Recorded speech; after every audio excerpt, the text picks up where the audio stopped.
Unlike most people, I've been laboriously slogging through Amazon's The Rings of Power, and like the rest of this very narrow cohort, I found it remarkable how profoundly rubbish it is. Almost every aspect of it is terrible. The costumes, the sets, the storyline, the events, the pacing, the actors themselves, the special effects, the motivations of the heroes and villains, and their characterizations, literally all of it is just bad. It did throw up something quite interesting though, which was in the fact that it was written by John Payne and Patrick McKay, a screenwriting duo of absolutely no note, who spent their entire careers failing upwards until somehow Amazon decided that they ought to be given $500 million plus and the keys to the Tolkien estate. As Rotten Tomato pointed out in their write-up of them when this project was announced, you've probably never heard of them, because prior to this they had 3 uncredited stints writing for forgettable properties. It came as something of a surprise to Tolkien fans then to find out that this got a season 2, and that in the first episode of that season we saw an orc family for the first time in Lord of the Rings. And progressive media outlets kicked into overdrive to let us know that yes, bigot, Tolkien did actually say that orcs reproduce, and therefore an orc family is technically a valid concept within the universe. Tolkien, as you are doubtless aware, wrote the orcs to be a race of violent, cruel, deceptive brutes. Looks like meat's back on the menu, boys! Though canonically the origins of the orcs is somewhat murky, as Tolkien never gave a single consistent answer as to their origin, the general view appears to be that they are elves and men who are corrupted by the evil god Morgoth, somewhere in the distant past, and then enslaved to be his thralls. In an unpublished note, which was later published after his death by his son under a collection entitled Myths Transformed, Tolkien had said, quote, "But even before this wickedness of Morgoth was suspected, the wise in the elder days taught always that the orcs were not made by Melkor, and therefore were not in their origin evil. They might have become irredeemable, at least by elves and men, but they remained within the law. That is, though of necessity being the fingers of the hand of Morgoth, they must be fought with the utmost severity, they must not be dealt with in their own terms of cruelty and treachery." Many progressive Tolkien fans have taken this to mean that it is not necessary nor inevitable that the orcs are evil, and that perhaps that might mean that some orcs might be morally redeemable at some point. But as we can see, Tolkien implies that it was the great power of Morgoth that twisted them into their evil nature, and therefore it would take a great power to redeem them, putting it beyond the power of elves and men. What this means is that they are contingently irredeemable, that is, always evil by the standards of elves and men, because these races do not have the power to make it otherwise. We of course already knew this to be the case, because they were made evil by Morgoth. It wasn't necessary or inevitable, it was his action that created them, and it is beyond the power of elves or men to undo. Therefore elves and men, as Tolkien tells us, have only one option to deal with the inveterately evil orcs, which is to destroy them. And it's not like this was some kind of hidden message in Lord of the Rings. In the core material, Tolkien was pretty clear that the orcs are a villainous race, and killing them is not morally complex. So what did our dynamic duo take from Tolkien's work? Well, in a recent interview with Deadline, they were asked about their humanization of the orcs, and Payne says this: "From the beginning of the season, we talked about the idea of having an arc, and we feel like this goes straight back to Tolkien. You read the books, and you get these blips of moments where orcs are kind of on their own, and they're saying, hey, what if one day there could be a place just for us? We could have our own little land, or our own little cottage by the sea, so to speak, where they have dreams, they have aspirations. They don't want to just be mindless killing machines. We tried to take that a step further and to continue to individuate them and dramatize what their desires and ambitions might be." And McKay added, "Villains are motivated by things that are in their own heads that make them feel like they're the hero of their own story, and that can make for really compelling drama. And so orcs who have dimension, who have things they care about, benefits all the stories in our mind." This is a fascinatingly mediocre insight into the world of Middle-earth that displays the kind of wrinkle-free comprehension of what morality even is. The orcs, as Tolkien shows us, are not by any means mindless or even stupid. They are evil. They aren't stormtroopers, who are basically normal people mistakenly fighting for a villain, and they don't wistfully pine for home. They delight in war, torture, pain, suffering, and the advancement of misery. We would call them selfish and sadistic. If we were to take a utilitarian perspective on the worldview of the orc and say that anything that advances their own pleasure is morally good, then villainy is how an orc is moral. By our standards, then, the orcs are fundamentally evil, and they act that way to one another. They are only cowed by fear of a greater power, and not by concerns of the suffering of others. They are creatures of hate, greed, torment, and cruelty. They are the embodiment of vice, and their viciousness is what makes them what they are. This is not just an aesthetic affectation. The consequences of living this kind of life are substantively different from the consequences of living a virtuous life, which is why the orcs are so ugly and disgusting, and why the elves are so beautiful and good. What kind of family life ought we expect an orc to have then? Orcs do not like one another, and turn on each other at the slightest provocation, so it's hard to believe that orc pairings would have a bond built on fidelity. Orcs are incapable of love. They are only capable of craving, and so it seems that they would have no reason to commit to one another and would engage in physical union for the sake of the pleasure it provides alone. Orcs wouldn't form families but broods, in which males would not know nor care which children were their own, and do nothing to take care of them. The biggest members of the tribe would get the lion's share of the food, with the smallest skittering fearfully around the edges to make sure they aren't in range of abuse. The attrition rate for orc children must be phenomenal, given the high levels of casual violence they exhibit towards one another. And this is what made a recent viral tweet by Nerdrotics so funny.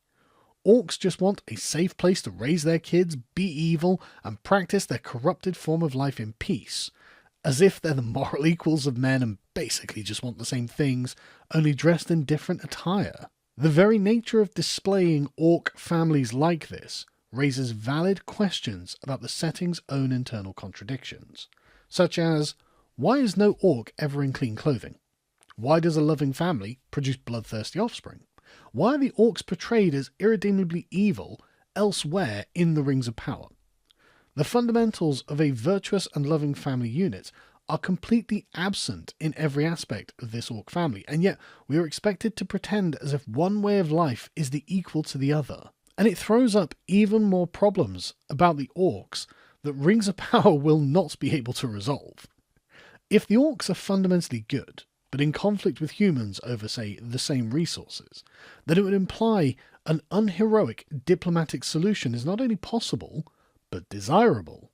Moreover, the conflict therefore does not become one of morals, but one of skill. It becomes a question of not who is more worthy, but who is more tactical, and the moral dimension to the entire story is completely lost.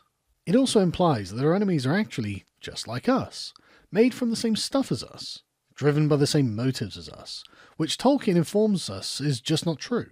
They are substantively different morally because of Morgoth's interventions. However, the liberal brainiacs who wrote this series can't accept that two races of rational creatures could be fundamentally different on a moral level, because frankly, they'd find it racist. They'd end up like modern Dungeons and Dragons, declaring that orcs are actually not evil, and are just another kind of human living an otherwise normal human life. This would become then a way for the liberal to normalise the enemy into something domestic, dull, unserious, and unscary. If they win, is it really so terrible? What is ultimately at stake? Why is Sauron even the villain, other than the fact that they tell us he is? Why should we think that Middle-earth being ruled by family orcs would be a terrible outcome?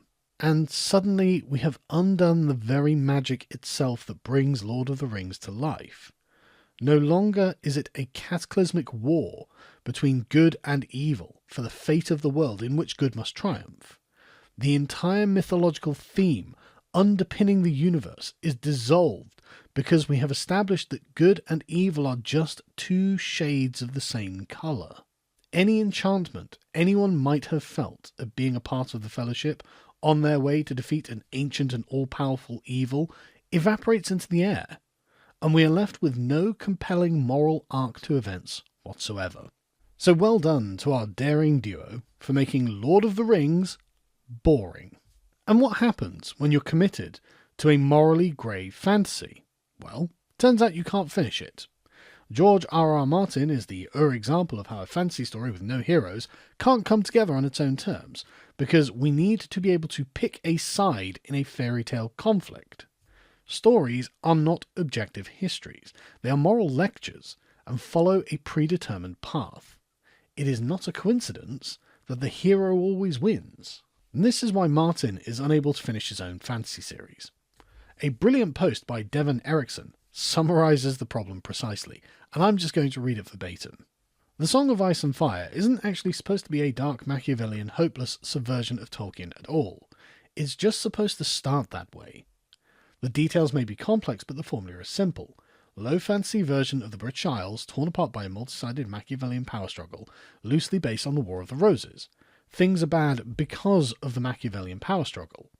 In the background, subtle hints of external magical otherworldly threat. Warring factions scoff and ignore it at first. Enter the high fantasy tropes. Prophesied hero emerges to unite the morally grey factions into an unambiguously good pro-civilization force to confront and defeat the unambiguously evil threat to all life. Full transition, in the end, to epic Tolkien-esque high fantasy, played straight rather than subverted. Hero triumphant, humanity triumphant, realm unified in peace and prosperity, roll credits. Were the story to be completed thus, completed as it wants to be completed, as it yearns to be completed, every dark, gritty Machiavellian moment would be fully justified.